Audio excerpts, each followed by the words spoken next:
चलिए, तो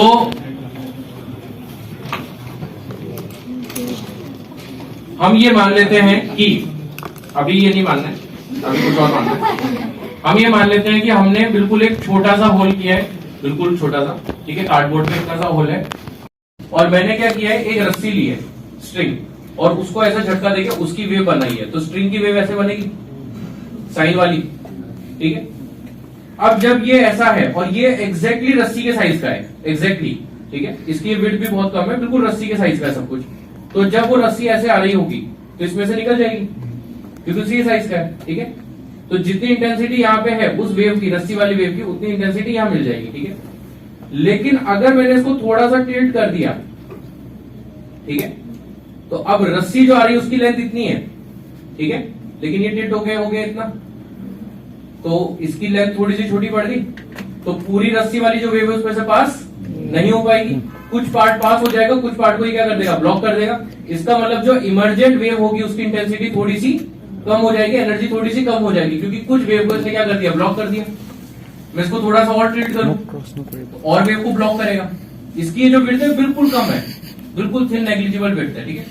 और मैं अगर इसको पूरा ऐसे कर दूं तो अब ये पूरी रस्सी को ब्लॉक कर देगा, क्योंकि इसकी जो विड्थ है वो इतनी पतली है। तो क्या कुछ भी रस्सी की वेव इसमें से निकल पाएगी, नहीं निकल पाएगी। मतलब पास होने वाली वेव की इंटेंसिटी, एनर्जी क्या हो जाएगी, 0, ठीक है।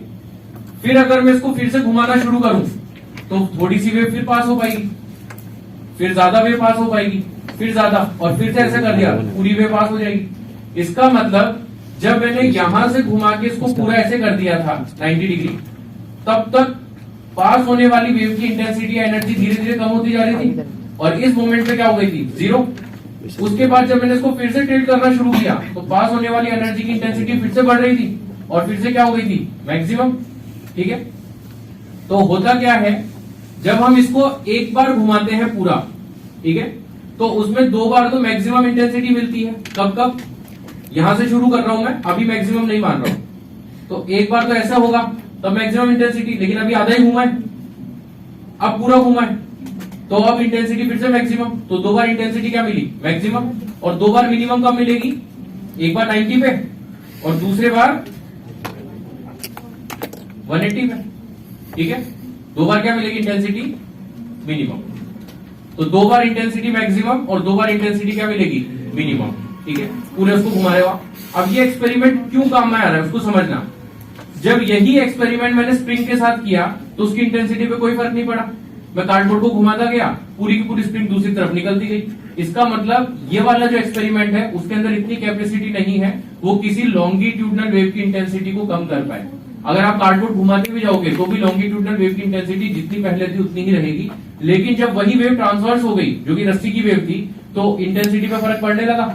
इंटेंसिटी पहले 0 हो गई, फिर मैक्सिमम, फिर 0, फिर मैक्सिमम। इसका मतलब इस एक्सपेरिमेंट से ये प्रूव किया जा सकता है कि जिस वेव की इंटेंसिटी पे फर्क पड़ रहा है, जो मैक्सिमम और मिनिमम हो रही है, वो वेव नेचर में कैसी है, ट्रांसवर्स, और जिस पे फर्क नहीं पड़ रहा वो नेचर में कैसी है, लॉन्गिट्यूडनल, ठीक है। ये इस एक्सपेरिमेंट का मेन पीछे का जो कॉज है, रीजन है, वो है, ठीक है।